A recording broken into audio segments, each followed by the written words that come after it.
From haunted grocery stores to metal-making viruses, there are enough SCPs out there to overload even the most disaster-minded brains. And the thing is, there are more being thought up every day. In the SCP universe, thinking something up and writing it down is basically akin to making it real. This is worrisome, to say the least. Sure, they're all hypothetically contained and secured, but how many can really be considered safe? Euclid and Keter are so much more common, and even if something is safe, as soon as it's out of containment for whatever reason, it can resume causing all sorts of trouble and torment. It's like a cross between a can of worms and a can of whoop-ass. You don't want it open. Hello horror heads, and welcome back to the scariest channel on YouTube, Top 5 Scary Videos. I'm your horror host, Keegan Hughes, and today we'll be counting down the top 5 SCP monsters that can never escape, part 17. Before we begin, be sure to give this video a big thumbs up and subscribe for more digital demons and dirtbags. Perfect, let's get going. Coming in at number 5, we got SCP-217. In keeping with the general vibe of the entire world right now, let's discuss a virus. Yeah, bummer, I know. But 217 is a very interesting infectious individual. Can I call a virus an individual? Well, let's just keep moving. This is an incurable virus with an infectivity rate of 100%, spreading through touch or contact with bodily fluid. Thankfully, or not so thankfully, the progression is quite slow. Sometimes it takes years for symptoms to become noticeable, although by the time they show up, it's beyond disastrous, but we'll get there in a moment. This virus doesn't work in any conventional way. It doesn't raise body temperatures or hijack the respiratory system. No, it turns all organic matter into organic metal, turning subjects into gears and clockwork systems. But they don't just fall apart or turn into robots. Instead, these newly developed metal parts take over the operation of organs and other bodily functions. Early stages of this transformation are mostly unnoticeable, accompanied by vague feelings of confusion, insomnia, and joint stiffness. Internal organs seem to change fast. Hearts are replaced by gears and small tubes, joints become geared networks, eyes work similarly to hand crank cameras. Eventually the whole body is converted and outward visible symptoms appear last. Apparently this is very painful in the late stages, not something anybody really wants to go through. These physical pains are accompanied by a diminished mental state where the subject begins responding to stimuli in a repetitive fashion, and they also start acting dull and mechanical. They're easily distracted, confused, and generally irritable when faced with new problems. Kinda like me on lockdown. Maybe I'm turning into metal. For those familiar with the Church of the Broken God, you probably already recognize a lot of this stuff. McCain's blood, baby, lots of it. Coming in at number 4, we've got SCP-1110. The perfect robbery is one that can never be traced. So I suppose SCP-1110 has been pulling off some flawless crimes for a while now. This is a series of phenomena that seems to only appear on security footage at banks and other similar financial institutions. In the footage, 2 humanoid entities wearing face coverings and dark clothing can be seen entering a financial institution brandishing guns in a threatening manner. Aggressive body language, shouting, all the hallmarks of a good caper. They approach the teller, moving as bank robbers do, and demand that some funds be deposited in their suitcase. In the video, the teller complies and carefully hands over the guap. Once the exchange is complete, the 2 covered criminals leave the building with their briefcase full of bills.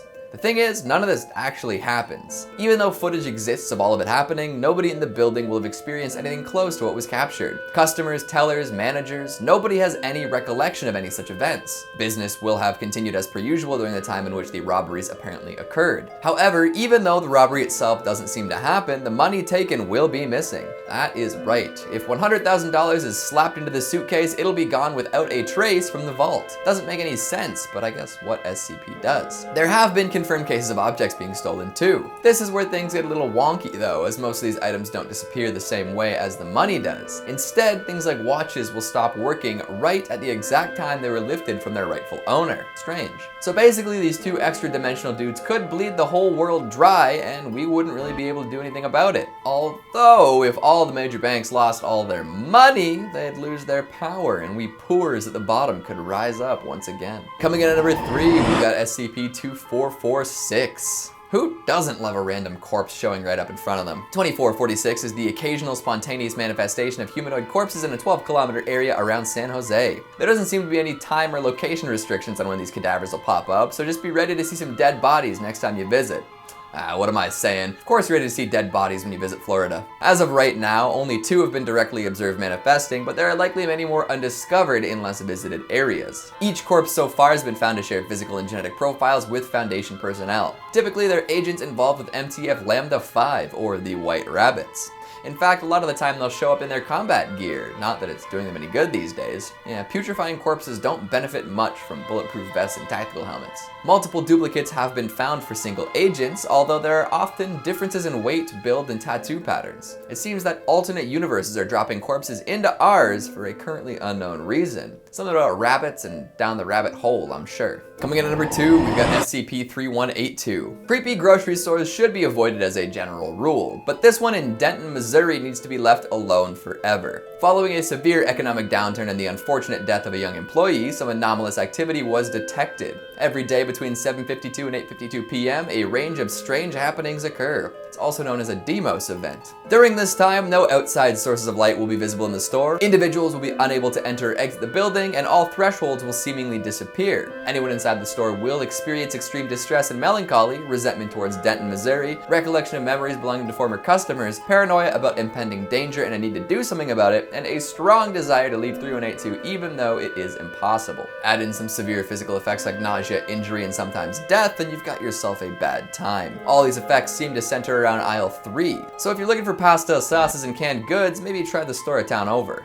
for your own safety. But if you do approach the haunted aisle, you'll be subjected to disembodied moaning and screaming, the appearance of indistinct humanoid figures, and the sounds of heavy objects being dragged across the linoleum. Stick around long enough and you'll notice some gurgling noises too. Find the source and you will discover a viscous black liquid that seems to have a mind of its own, or many minds of its own. Analysis has shown that this fluid consists of genetic material matching that of several hundred past and current Denton residents, and they're none too happy to be there. The whole store is like a Midwest pop punk band's worst nightmare. You'll never get out of this town. It's slowly killing you. Nothing but regrets. You should have moved to this city when you had a chance. Cliche, but relatable. And finally, at number 1, we've got SCP-1129. If you'd rather not be stuck in an endless cycle of fear, try your best to avoid this one. It's a weird object of unknown origin that can seemingly flow past anything that gets in its way. But it's not a liquid. Maybe it's a solid? Technically, it's dimensionally fractal, partially existing in a theoretical dimension. Maybe it's sentient, but nobody seems to know. What people do know is that it scares the crap out of them. When any sentient being sees 1129, they enter what is known as Stage 1. This involves their fear reflex kicking into overdrive and then fleeing from it by any means possible. People in Stage 1 ignore obstacles and personal injury. They will run straight through drywall like the Kool-Aid Man if it'll help them get away faster. The fear symptoms will increase in intensity until they manage to put around 25 meters between them and the being. If they can't get out of that range fast enough, it's likely that their symptoms will worsen until they die of a heart attack or something similar. Yikes. Those that do manage to get away, safely or not, will then enter Stage 2. This presents itself as heightened aggression and hostility towards the SCP. They'll describe it as wrong and not the right kind of real and dangerous. They express a strong desire to destroy it, and subjects will try to enlist others to help them on this quest. However, upon seeing 1129 again, they'll revert back to Stage 1 and start to freak out, apparently with no memory of even seeing it before either. This cycle perpetuates ad infinitum. 1.7% of cases enter Stage 3, which is the freezing of all voluntary muscles, and very few recover any ability to move at this point. Amnestics have proven effective at curing Stages 1 and 2, but 3 is forever. And now it seems that even specific knowledge of 1129 can cause Stage 2 to happen. So it's never gonna end, is it? And there you have it. 5 freaky SCPs that I scoured the wiki to find. What'd you think of the list? Any that you already knew about? What lesser known SCPs would you like to hear about in the future? Make sure you let me know down in the comments. Speaking of comments, let's take a look at some of your more rugged ones from the top 5 scary forgotten sci-fi horror movies, part 2. Scully Plays Games says soft pretzels, and if you disagree, you're a heretic. Heresy! I feel like both have merits, but if you're gonna make such a bold statement, I'll give it the nod. Rick C says forgotten can be a positive though, like when your friend has completely forgotten something you did that gives you all the shame. Let's be real, there's probably a reason your friend is forgetting too. Plus, for every embarrassing thing you did, they likely had an equally shameful act. Gweebox3 says Night of the Creeps is another great movie that is deserving of attention. I hope you make a part 3 that includes it. Classic indeed. Well, if the people demand part 3, who am I to deny them? Otaniesa says, you look like some 80s slasher character. Which one? And James Vance says, y'all at the top 5 are keeping me from going stark raving mad. Thanks and keep it real.